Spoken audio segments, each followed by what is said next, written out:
I'm Sarah Westwood, and I'm here today with political reporter Emily Brooks. Emily, thanks for being here today. Thanks. Good to be here. So, the biggest story happening this week on Capitol Hill obviously is the House Republican leadership fight. Republicans are preparing to remove their conference chair, Liz Cheney. But walk us through a little bit about how we got here.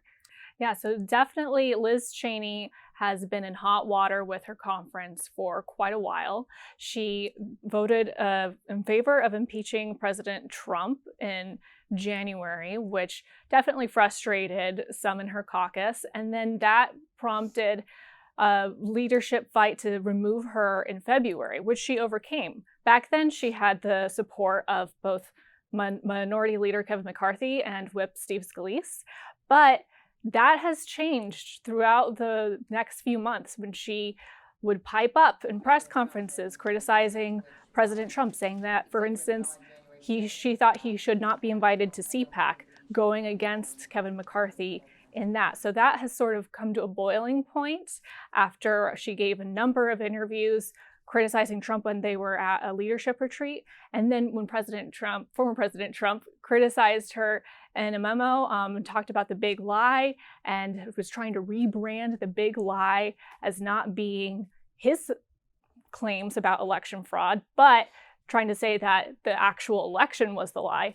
She came out very strong against that, and just her constant butting heads with the president has come to a point where not only does she not have the support, likely, of many of her members, but others in House leadership are ready to move on from her as well.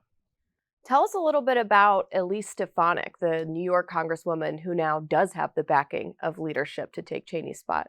So Liz Stefanik is 36 years old. When she was first elected in 2014, she was at the time the youngest woman to ever serve in the House of Representatives. And she has been New York Congresswoman Alexandria Ocasio-Cortez broke that record later, but that was what she was known for. And she formerly worked at the Bush White House. She worked for the Romney-Ryan presidential campaign.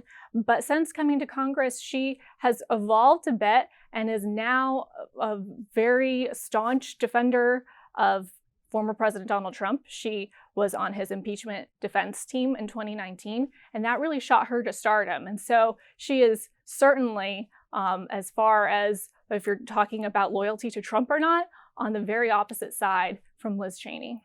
But some conservatives do have reservations about her, right? Why is that? Yes, definitely. When you look at some of the conservative organizations like the American Conservative Union, Heritage Action, Club for Growth, they have rankings when they talk about key votes and scorecards. And on all of those, Liz Cheney actually ranks higher than Elise Stefanik. And so that's causing some concern. And there is also some concern about people questioning her principles because of some votes that she's taken in the past. For example, the Equality Act, which is a bill that a lot of conservatives worry about the religious liberty implications of that bill. Elise Stefanik voted in favor of that bill in 2019, but voted against it earlier this year. So there are some questions about her principles there. Looking to the future, do you think that removing Cheney solves the GOP's identity crisis? Do you still see intra-party fighting once she's gone from leadership? I think that both parties will continue to have inter-party fighting.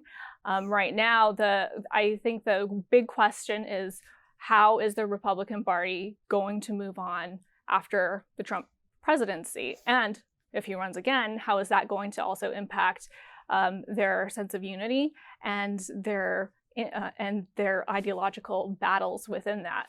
Right now, is it all about loyalty to President Trump the person, or is it more about President Trump's ideas and the changes ideologically he brought about trade agreements and about labor issues, things like that? And so those, I think, are still being worked out.